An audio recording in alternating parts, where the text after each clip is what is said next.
Welcome to Young Asia Television.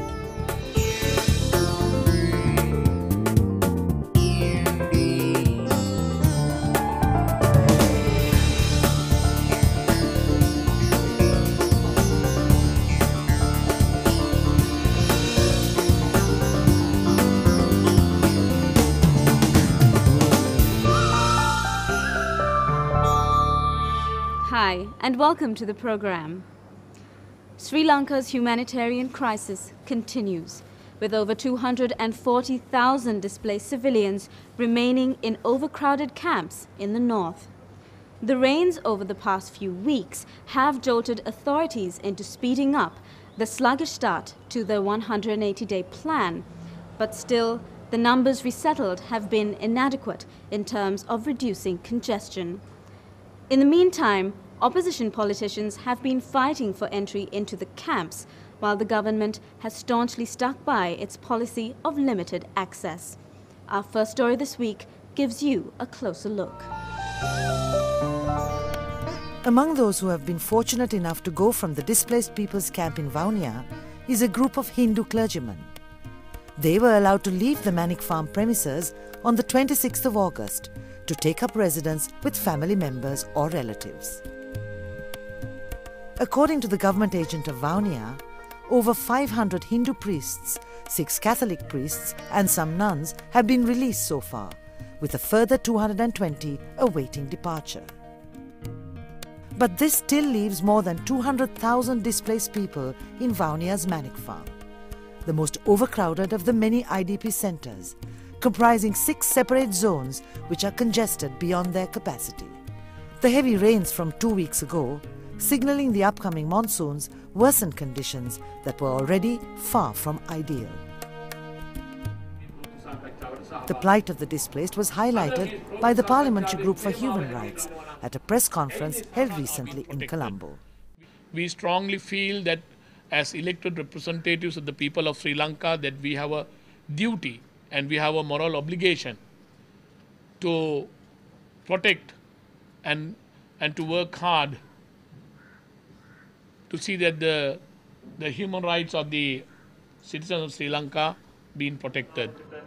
The Parliamentary Group for Human Rights consists of 37 opposition parliamentarians who were all equally outraged that the government had denied them access to the camps in spite of several requests to the Ministry of Defence.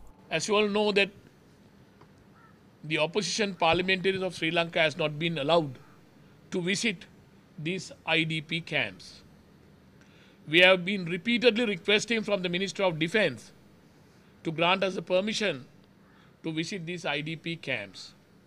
Unfortunately, all our requests have been turned down by the Ministry of Defence, and the Ministry of Defence has informed us that due to security reasons that they cannot allow us to visit. We wanted to visit these IDP camps in order to see what we could provide to these Sri Lankan citizens. In respect of the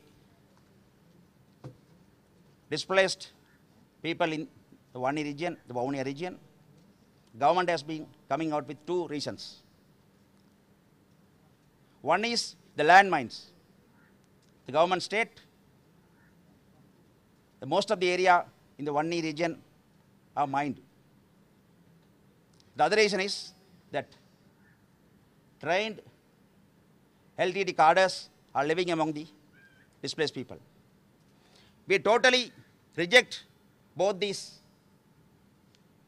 opinions put out by the government. We are not prepared to buy the story of landmines as well as the LTD cadres living among the civilians. We are aware the LTD cadres who have been living among the people in the displaced camps are already identified. They are separated, taken away, and they are being rehabilitated. We welcome the government's move on this score, because international law permits government to separate trained armed cadres from civilians and rehabilitate them. We support them. We will support this move. In its defence, the government has cited many reasons for both lack of access to camps and for the delay in resettlement procedures. One of those reasons is the security factor.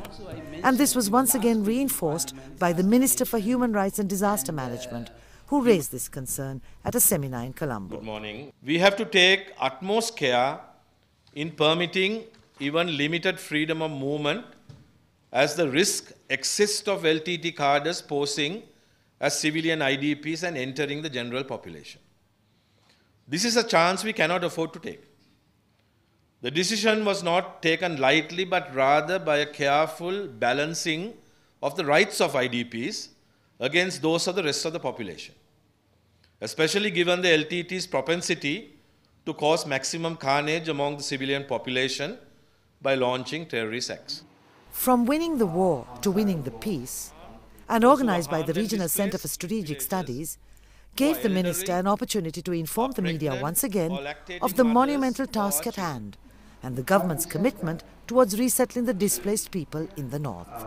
The goal is the return of IDPs to the areas in which they originally resided.